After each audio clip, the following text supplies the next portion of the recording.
Today we are going to be exploring how to make a welt seam finish. This is also another encased seam finish related to the flat felt seam finish, or also the other encased seam finish we've done in another video is the French seam finish. So all three of these are considered encased seam finish, and the reason for that is that there is no exposed raw seam allowance edges. Everything is encased within the seams, creating a very clean but also controlled seam finish. So the welt is very similar to our flat fell. And if we actually flip this over to the wrong side of the fabric, this looks like what we would consider a flat fell seam finish. So if I show you my flat fell right next to this, they look identical. The only difference is that on the flat fell, if I flip this over, they would be the same. So this is the interior of the flat fell, exterior of the welt. So these two are basically the same stitch, just in reverse. So to start with, if we go back and we remember with our flat fell, that particular seam finish starts with wrong sides together. With the welt, we are actually going to take the right side of our fabric and put it together and have our wrong side on the side that we're going to be stitching. So right sides together, just like we do with any other seam, and then you're going to stitch at your stitch line. At least a 5/8 inch seam allowance so that you give yourself enough fabric to be able to do all the different steps. So once you have pressed that seam, you're going to then press it to one side. You do need to decide at this point what direction your welt needs to go. I often will say that you need to press it towards the back, but if you have it on the center back seam, then you may have to decide whether it's going to the right or the left. So my rule there is just be consistent in whatever the decision is that you are going to make.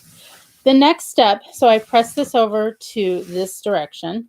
The next step is to go ahead and look at your under layer, and you'll see that I've marked in a very faint pink here my under seam allowance. So this is just this seam allowance. I'm going to pin this back so it stays out of the way. And I am going to now trim down only the one layer of seam allowance.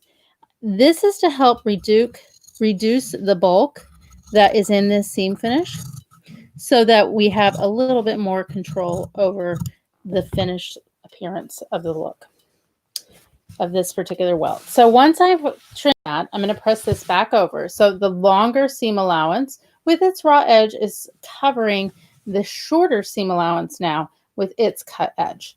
So that is the next step.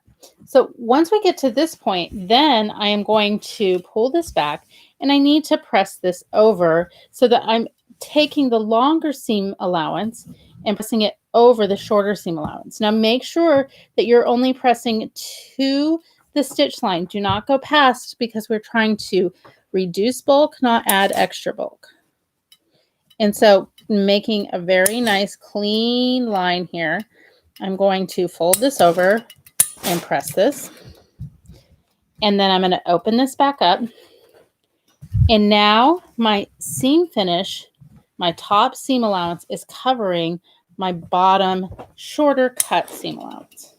So it looks like, and it is, a folded seam laying over the other seam allowance. And when we look at this from the exterior, it's really nice and crisp. In many ways, at this point, without it being finished, it could look like a French seam because everything looks really nice and clean. But we still have to deal with this raw edge that we have exposed here. So our last step here is to go ahead and stitch this down by machine. So we would top stitch usually a 1/4 inch away from the seam, or you're edge stitching on that folded edge. And you're going to secure that by back stitching at the beginning and the end using a regular stitch.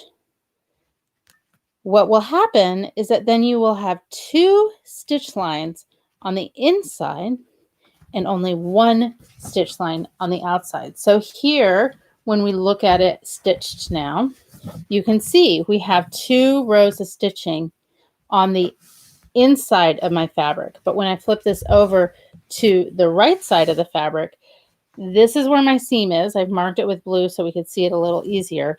And then I only have the one top stitch line that is showing on the exterior, and I've backstitched at the beginning and the end. So this is our welt seam. Now, there is a variation on the welt that I call a modified welt. So please look for that video if you would like to see another way that you can make what looks like a welt seam, but also allows for future changes in sizing.